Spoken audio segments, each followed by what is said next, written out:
Bom dia para todos. Queria dizer que é um prazer, né, estar aqui com vocês. Agradecer à organização do evento pela confiança, né, de me convidar para fazer a mediação da mesa.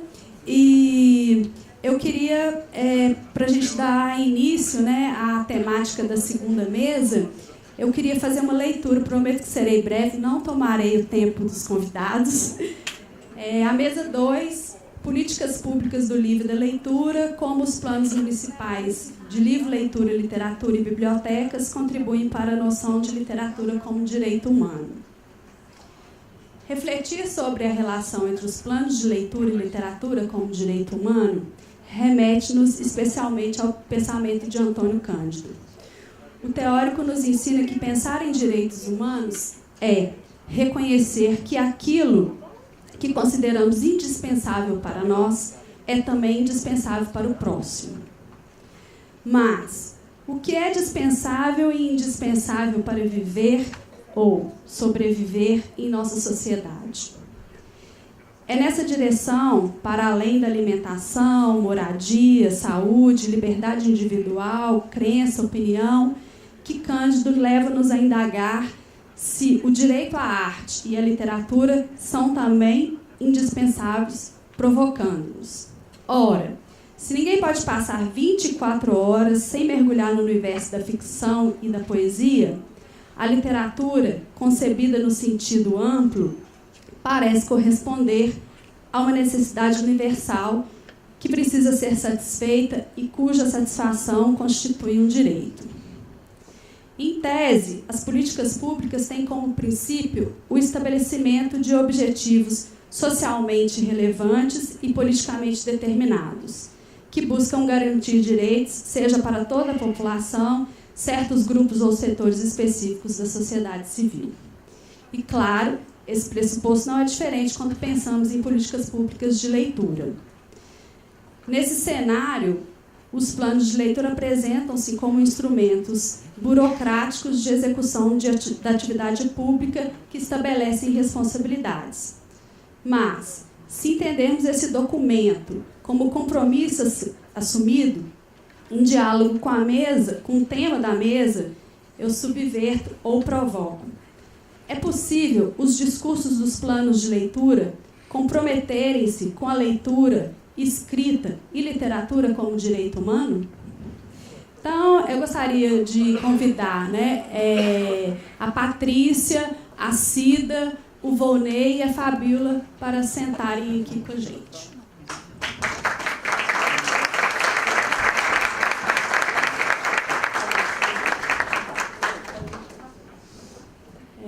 Agradecer mais uma vez, né, a participação de vocês aqui no evento.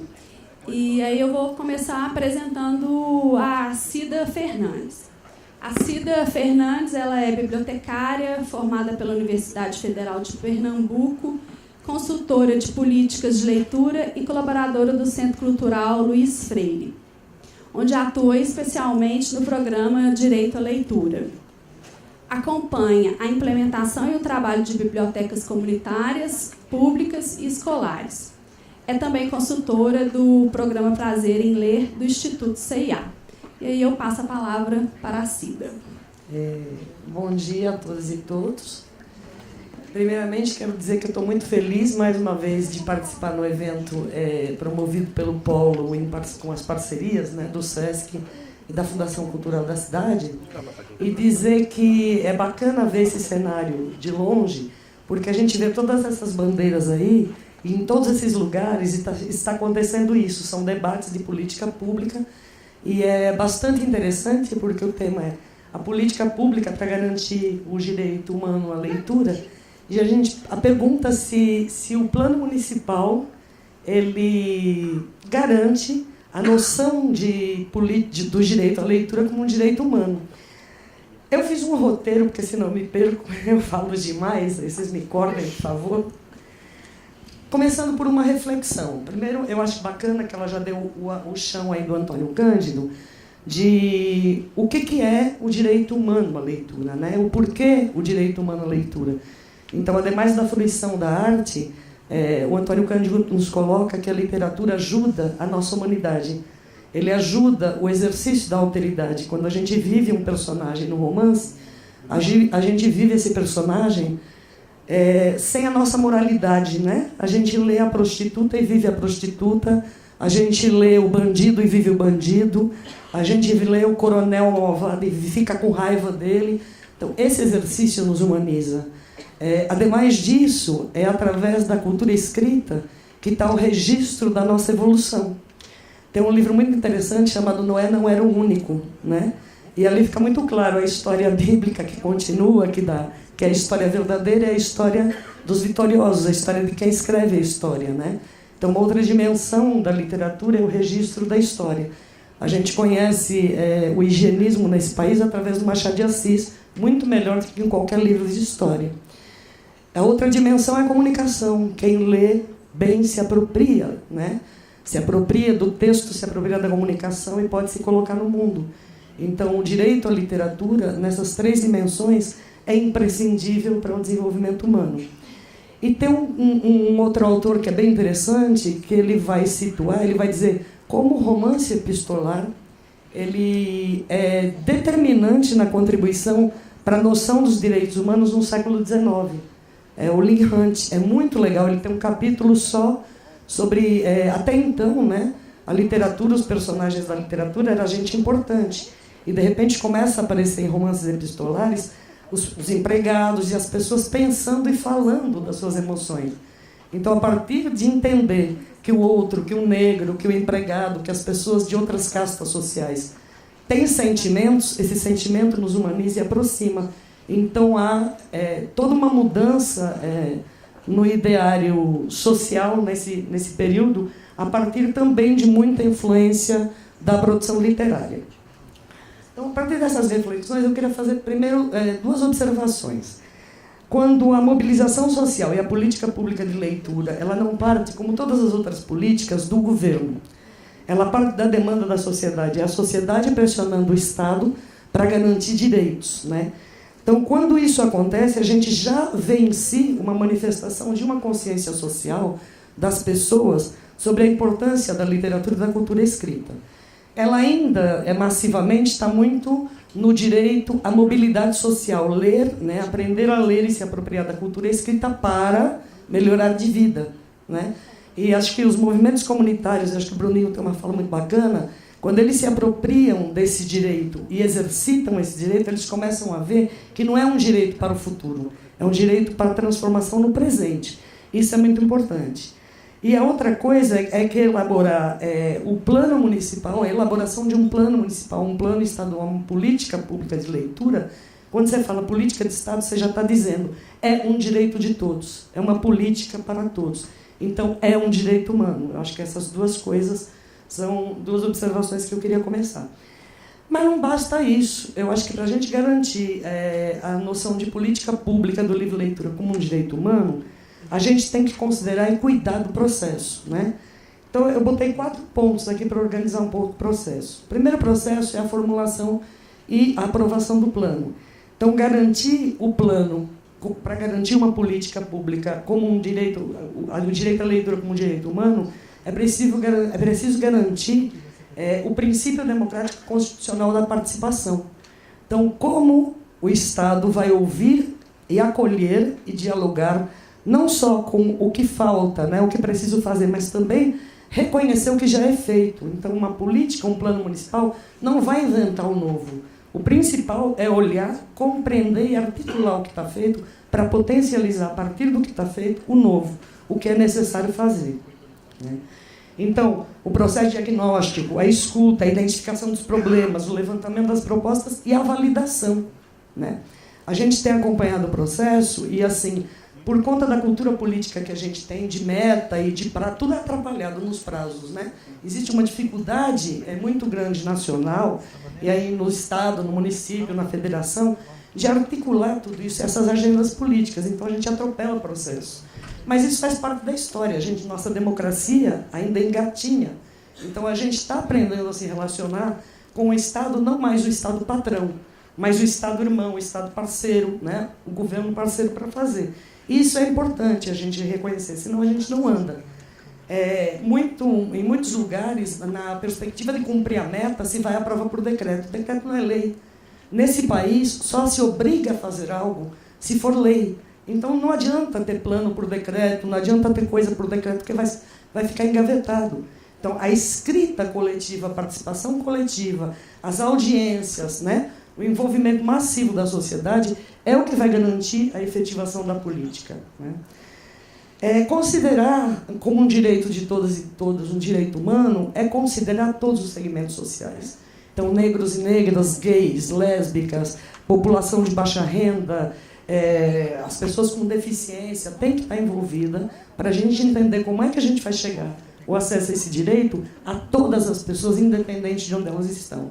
Se a gente pensar, por exemplo, na Amazônia, como é que eu penso na Amazônia uma política pública que considere o custo amazônico? Então, tem comunidades na Amazônia que distam a mais de 1.000 quilômetros de outra, e ali vive 50 pessoas. E aí, porque vivem 50 pessoas, eu não vou garantir o direito? Então, esse é um desafio do Brasil com esse imenso território, né? E, por último, o controle social. Então, uma política pública, ela tem que ter metas, programas, metas de curto, médio e longo prazo, financiamento e orçamento. Gente, política pública sem financiamento e orçamento é balela, não existe. E uma coisa muito comum recentemente, não tem dinheiro. Me perdoe. Vamos prestar atenção nas propagandas governamentais? Então, tem lá no meu estado, isso está sendo uma discussão imensa, a gente tem conseguido avançar, mas aí bate na história de não tem dinheiro. É engraçado, tem uma rádio chamada CBN, que é ligada à Rede Globo, que num dia está o prefeito, no outro dia o governador, num dia o prefeito, no outro dia o governador. E muito tempo de propaganda. Ele não faz de graça. Isso é dinheiro. Quanto custa isso? Quanto custa um show? No meu estado, um show de uma cantora, que eu não vou dizer o nome, custa R$200 mil. 1 hora de show. Quanto custa manter uma biblioteca o ano inteiro? As comunitárias, a gente sabe que entre 70 e 100 mil reais dá para garantir o trabalho que elas têm feito e têm feito muito bem. Então, assim, não tem dinheiro. Quais são as prioridades das políticas culturais desse país? Gostamos de festa, gostamos de carnaval, gostamos de tudo isso. Pernambuco, esse ano, o Carnaval de Olinda foi feito pela população, porque não investiram um dinheiro, né? E não precisou, porque a população fez. Então, é preciso a população também discutir onde é que vai o dinheiro da cultura. Por último, eu fiz a pergunta, eu fiquei curiosa. Diz assim, bom, eu penso assim, a gente pensa assim, a gente que está na militância, né, pensa assim, nas ONGs, mas o que pensam as pessoas que estão lutando lá na base, que estão no fórum de leitura hoje, lá em Pernambuco? Então, eu perguntei para 5 lideranças, e é bem interessante, porque isso foi construído no processo de luta. Então, as respostas foram as seguintes. Sim, um plano municipal do livre leitura pode contribuir para que a sociedade cobre do poder público as ações que disseminem a leitura, possibilitando a todos mais investimentos em bibliotecas, livros de qualidade a preços justos e ações que levem o livro à população, e com isso possibilitar que a sociedade exerça o seu direito de ser leitora. Isso é uma liderança, Fábio. Um plano facilita muito o fomento à leitura aos vários estratos sociais. Uma política pública necessária para fomentar o hábito leitor nos cidadãos. Propicia a democratização do conhecimento, visto que o livro ainda continua sendo privilégio de poucos. Temos as bibliotecas, mas elas precisam de livros, e aí não há recurso. Em um país como o nosso, onde muitos não têm a capacidade interpretativa, é preciso dar acesso a ler. A leitura propicia a criticidade e o mover-se socialmente. É necessária uma população com capacidade argumentativa. E só vamos chegar lá através da leitura. Luciana, pedagoga, também no movimento social. A aprovação de um plano em lei do livre leitura não só fortalece as bibliotecas, como fortalece a voz das comunidades vizinhas às bibliotecas, para que ocupem esse lugar por direito e exerçam esse espaço, e exerçam o usufruto desse espaço com qualidade para suas comunidades. Também é uma liderança comunitária do COG.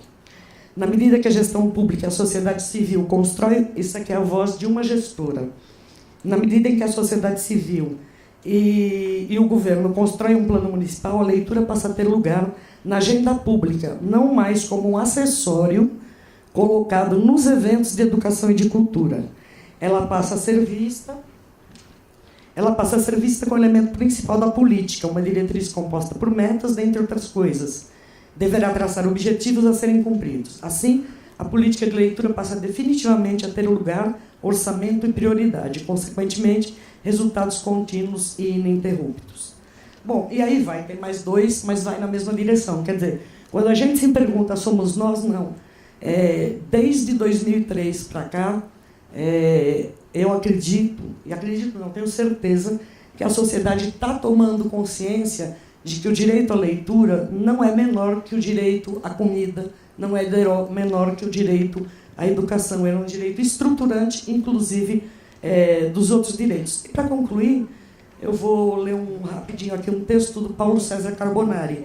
Quem quiser conhecer, o Paulo César Carbonari é um dos autores que mais trabalha a perspectiva dos direitos humanos, da educação em direitos humanos para a sociedade. Esse texto chama-se Viver a Democracia, uma breve análise sobre os direitos humanos, cidadania e democracia. Está no site www.dhnet.org.br. Ele diz o seguinte: a segunda Conferência Mundial de Direitos Humanos, organizada pela ONU, realizada em Viena em 93, chegou a uma compreensão não evolucionista dos direitos humanos.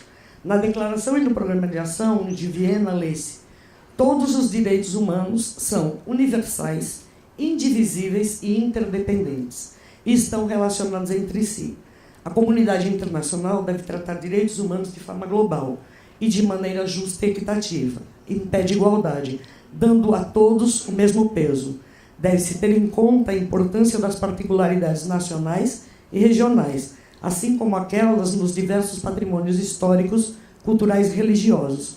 Porém, os Estados têm o dever, sejam quais forem os seus sistemas políticos, econômicos e culturais, de promover e proteger todos os direitos humanos e todas as liberdades fundamentais. Então, o direito à comida e o direito à leitura estão no mesmo pé. Gente, por enquanto é isso. Muito obrigada.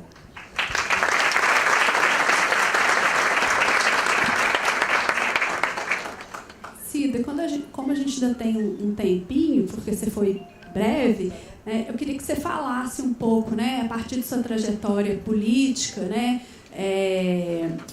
que eu li algumas coisas sobre o Centro de Cultura Luiz Freire, e vocês têm uma trajetória que marca muito esse lugar da democracia, e eu queria que você falasse um pouquinho dessa relação entre a participação da sociedade civil na formulação de políticas públicas e o fortalecimento da democracia no nosso país. Bom, o Centro de Cultura Luiz Freire é uma organização de direitos humanos, que ele surge lá na década de 70 para se contrapor ao regime militar. E a gente sempre se contrapôs ao regime militar através da arte e da cultura. A gente entende a arte e a cultura uma ferramenta estruturante da nossa humanidade e do nosso empoderamento. Assim, a capacidade que tem as ações artísticas de fortalecer as identidades é muito grande. E à medida em que a gente conquistou a redemocratização, nós começamos, então, intencionalmente a fazer essa atuação. Então, a formação política de lideranças comunitárias a partir da pedagogia, da pedagogia da educação popular, de Paulo Freire, articulada ao potencial das comunidades. Então, esse é um princípio que é muito importante. A gente não chega numa comunidade dizendo o que é que ela tem para ela. A gente chega numa comunidade dialogando sobre como ela se vê, o que é que ela quer ser. Então, a gente teve uma experiência muito bacana com jovens de algumas comunidades. Tinha um projeto lá em Recife, no município, da Legião Assistencial, e se chamava Brigada Jovem. Então, era ocupar os jovens pobres, que ficavam na ociosidade, porque ociosidade para pobre é crime, logo ele vai ser levado a fazer coisa ruim, pode ter ócio criativo. E a prefeitura fez esse trabalho. Então, trazia os jovens que moravam perto da praia, recebiam uma formação para ser guia turístico, e trabalhar junto aos hotéis. Os jovens do centro da cidade para ser guias comerciais, então para dizer onde estava o comércio, as empresas, as prefeituras, enfim. E os da periferia para trabalhar com ação educativa, especialmente de não jogar lixo e prevenção de queda de barreira. E foi muito curioso isso, porque tinha uma galera do morro que começou a andar armado. E aí me chamaram para fazer uma intervenção. Foi a primeira intervenção que eu fiz com esse grupo, que era para tirar as armas, para fazer eles entregarem as armas e conversar porque andavam armados. E eu fui trabalhar com um livro de literatura. Eu peguei o livro da Michelle Acoca, O que Fazer Falando de Convivência, e a gente foi ler esse livro. E eles riam, porque tem um solta-pum, tem um monte de... Aí, depois de relaxar, eu falei, bom, então, aqui o que é que a gente tem, que a gente usa na convivência, que incomoda, mas que a gente precisa tratar disso. Aí ninguém falava. Eu falei, bom, me contaram aí no pé do ouvido que vocês estão andando armados. Então eu vou virar de costa, e quem tiver afim, bota a arma na mesa para a gente conversar sobre ela. Eu fiquei espantada.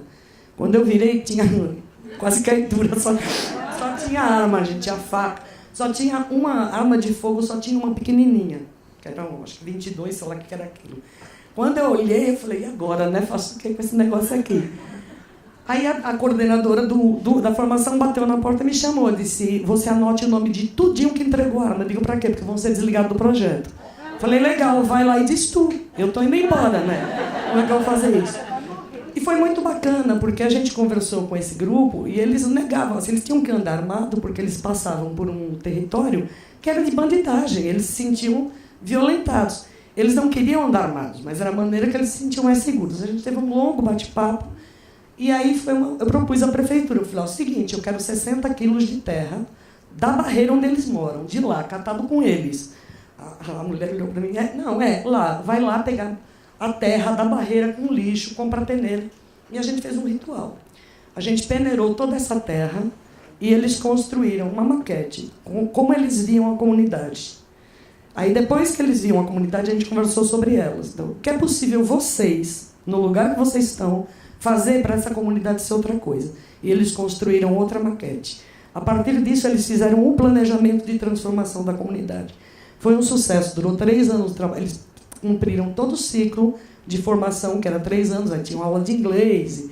Enfim, depois muitos deles se engajaram profissionalmente em trabalhos na área de educação e na área de saúde, que eles também faziam isso.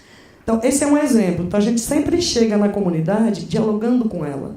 Como a gente chega nas bibliotecas, né?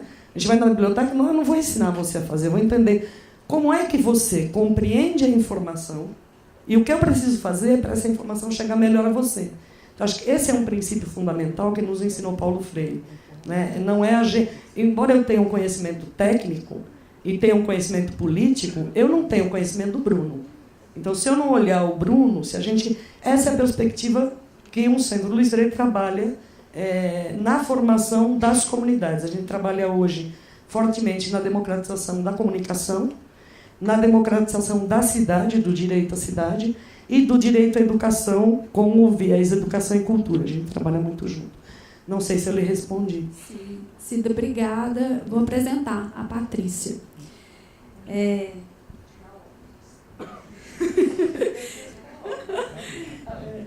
Patrícia Lacerda é graduada em Psicologia Social pela Universidade Federal de Minas Gerais, mestre em Educação Brasileira e doutora em Educação pela PUC Rio de Janeiro.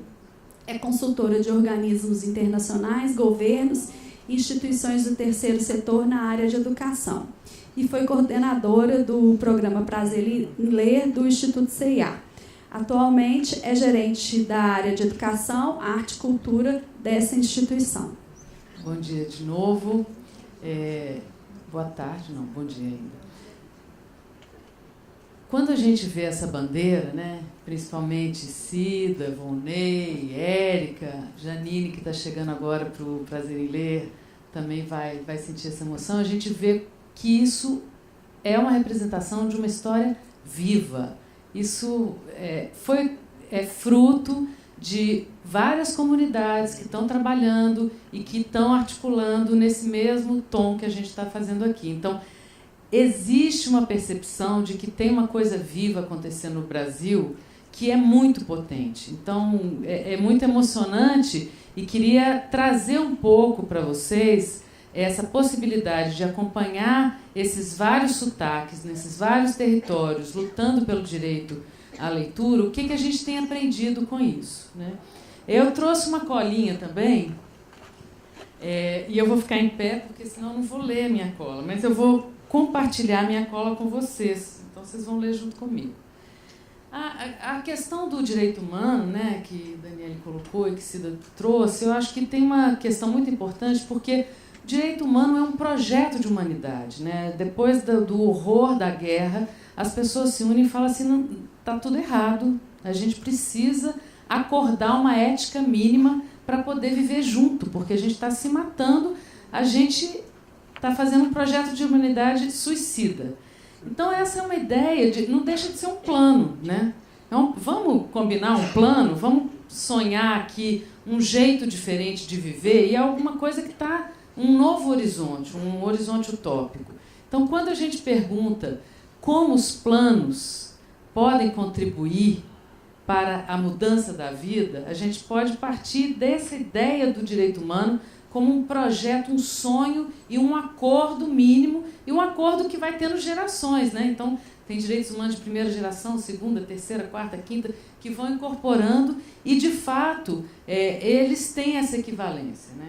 Mas eu queria trazer um pouco essa ideia do prazer em ler, que é o nome do programa que traz esse investimento para que a sociedade civil possa, de alguma forma, se apoderar da força de se reconhecer como agente legítimo de transformação e poder pensar que quem é representante dessa população que é negligenciada nos seus direitos, ela tem uma representatividade de uma gama estatisticamente imensa, tem um peso estatístico muito grande.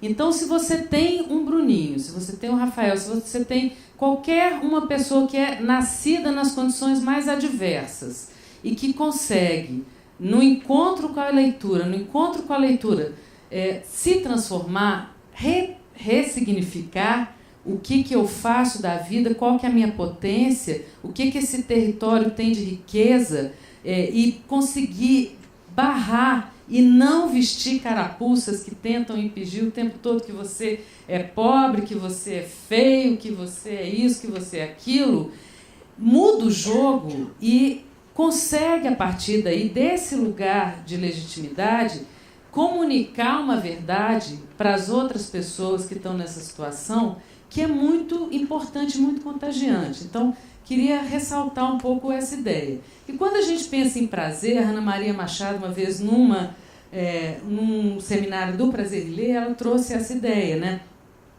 Todo cidadão tem o direito de ter acesso à literatura e de descobrir como partilhar de uma herança humana comum.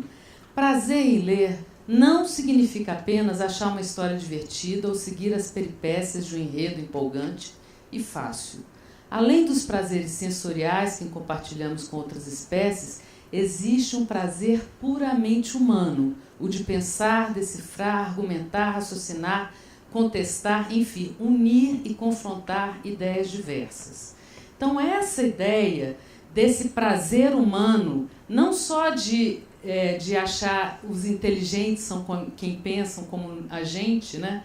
Mas de achar diversidade na convivência, de entender a alteridade, né? O Luiz Rufato, outro dia, falando, olha, o primeiro livro que eu peguei falava de uma terra gelada na Sibéria, que não tinha registro nenhum, nada daquele universo do livro que estava sendo representado tinha conexão com o meu, e foi isso que me interessou também. Então, estou trazendo isso... Quem está passando para mim? Para pensar essa ideia da diversidade ser uma riqueza também, e de os planos e todo esse movimento de democracia que a gente está fazendo na construção de um plano, ele é um exercício fundamental da gente se entender nas diferenças, mas achar essa ética mínima comum e a gente se apegar nessa ética mínima comum para que ela medie as nossas diferenças e põe a gente em direção a uma direção de realização das coisas, né? Então, coloquei algumas respostas bem rápidas, assim, o que me ocorreu, né? Por que investir na construção de planos municipais de livre-leitura? Uma decisão que a gente fez, Volney participou ativamente, participa ainda em outro lugar. Então, primeiro, tem uma questão seguinte, se não temos um plano, provavelmente estamos sendo capturados pelo plano de alguém. alguém está tendo um plano e a gente está de alegre nesse plano. Então é melhor a gente ter o próprio plano. Se não é possível pensar em desenvolvimento social sem que os cidadãos tenham meios de participar e disputar o poder. Então, ler é uma prática social fundamental nesse sentido. Como é que eu vou disputar um argumento? Como é que eu vou ler um orçamento? Como é que eu vou ler aquela lei que um advogado falou numa língua que ninguém entende, a não ser advogado? Como é que eu vou me formar naquilo? Então, a primeira coisa é assim, eu tenho autoridade moral porque eu sou um cidadão e eu quero o direito de aceder ao acesso que eu tenho e disputar esse lugar de fala, disputar esses sentidos, né? Democracia possibilita processos participativos de construção coletiva de futuros desejados por meio de planos que orientem políticas de Estado. Tem vários teóricos que falam que o grande problema da América Latina é a falta de coesão social. A gente sai dividido em tudo. A gente tem mania de ficar fragmentando, de ficar em briga pequena. Ah, mas fulano acha que leitura é uma coisa que é só para a gente divertir. O outro só quer tirar, só acha que serve para tirar nota boa no Enem. Não interessa muitas das vezes. São falsos dilemas que nos dividem. A gente deveria procurar o que está acima disso e que pode costurar um pouco a nossa vontade comum. E, por último, que tem uma questão que, no Brasil, desde 2006, a gente tem um Plano Nacional de Livre Leitura que é fruto de amplo debate e de um consenso possível, temporário, mas tenha isso. Por que a gente não parte disso e faz com que isso saia do papel e vire vida real, né? Então, essa ideia de que esse plano só vai ser efetivado se os estados e municípios também tiverem os seus movimentos é uma coisa fundamental. E esse plano traz uma coisa muito relevante, que ele entrelaça educação e cultura. Precariamente, a gente sabe, ainda, porque são institucionalidades diferentes, são financiamentos, estruturas, esquemas, mas é importante a gente que está pensando em planos de livre leitura, pensar como é que ele conversa com o plano de cultura, como é que ele conversa com o plano de educação e como é que a gente se coloca na posição de articulador e de mediador, muitas vezes, dessas instâncias, que nos esquemas das secretarias fica a educação de prima rica, a cultura de prima pobre ou outras coisas desse tipo, né? Pobre, mas charmosa, né? Tem os atores, às vezes, outro dia eu estava falando, tem os atores sociais, todo mundo estava entendendo que vinha um monte de ator global, sabe? Próximo, por favor. E aí a gente pensa o seguinte, como é que se faz um plano municipal de livre leitura? É uma coisa assim de muito difícil? Como é que... Então tem um esqueminha básico que assim, gente, é o seguinte, tem que criar um grupo de trabalho, tem que ter essa consciência de que isso é uma necessidade. Cria um grupo de trabalho, planeja a execução do diagnóstico, que é uma etapa importantíssima para você levantar quem são os atores, não globais, mas os atores sociais que estão interessados nessa conversa, você articular no seu território pessoas que estão desarticuladas, construindo coesão social. Depois tem a elaboração da minuta, tem a parte formal também, né? Processo de debates públicos e coleta de contribuição, aprovação, definição do monitoramento e controle social. E esse plano deve ser decenal, ou seja, ele tem um tempo para além de um mandato. Então, você tem que estar pensando num horizonte temporal que está muito mais na mão da sociedade até do que dos próprios mandatos de governo, né? E ele tem que indicar como é que ele vai ser concretizado, como é que vai ser a legislação, como é que vai ser o orçamento, quem é que vai tocar, quem é... Então, essas coisas estão postas. Parece razoável, né? Simples. É uma coisa, assim, impossível? Não é. Então, vamos lá. Facinho, né? Não, gente, é o seguinte, vou dar um curso para vocês, tá dada a oficina, tá? É facinho. A gente vem acompanhando processos concretos de fazer com que esses planos aconteçam, né? E aí tem lá Natal, Porto Alegre, São Paulo, vários deles agora já aprovados, Baixada, Nova Iguaçu e São João de Meriti, Duque de Caxias, Rio de Janeiro. Então, a gente sabe que tem um ciúme entre as capitais, né? Então, olha, gente, São Paulo já rolou, o Rio já está retomando, em março tem a minuta, então vamos ficar espertos nessa conversa. E Belo Horizonte, bom, nem tem fotos aí, eu aproveitei uma apresentação que ele tinha arrumado, que está nessa história que a gente quer ver agora aqui, como é que vai. O que a gente tem percebido nesse processo? Dificuldade de mobilização das comunidades para participar do processo de discussão.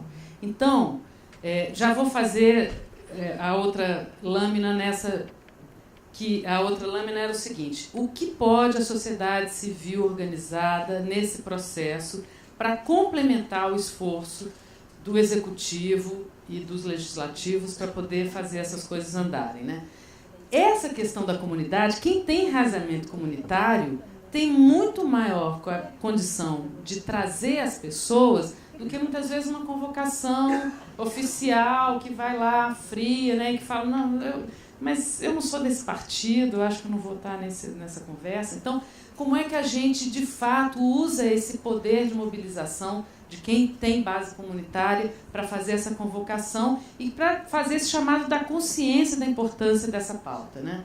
Pouca participação da cadeia produtiva, então o editor vai para um lado, olha para a mediadora assim, meio, olha, não sei muito bem o que vocês estão fazendo, para que precisa disso. Então tem disputas dentro das próprias cadeias, ou disputas ou desinteresse. Falta de conhecimento da sociedade civil sobre legislação, orçamento, procedimentos administrativos. Então, anima Bruninho, Rafael, Júnior, animaram, vai lá a turma, chega lá, aquela conversa estratosférica, que dá aquela sensação que eu não tenho nada a ver com isso, e a gente não vai se manter mobilizado se aquilo não tiver absolutamente a ver comigo. Eu tenho que entender que isso tem a ver com a minha vida. Se eu achar que é uma coisa que eu estou colocando a azeitona na empada de alguém, ou que aquilo está muito distante para mim, eu não vou conseguir me mobilizar para isso, né? Pouco conhecimento do poder público sobre as diretrizes do PNLL, muitas vezes, e descontinuidade de transição do governo. Isso aí a gente viu, vai fazer uma linha de tempo em cada um daqueles planos que aconteceu. Começa em 2010, aí faz o grupo, aí desfaz tudo, aí muda a pessoa, aí muda de secretaria, aí o grupo vai e volta. Esta questão é uma questão fundamental. E quando a gente pensa assim, um papel do investidor social privado, por exemplo, que está 10 anos, de alguma forma, investindo numa pauta contínua e aprendendo continuamente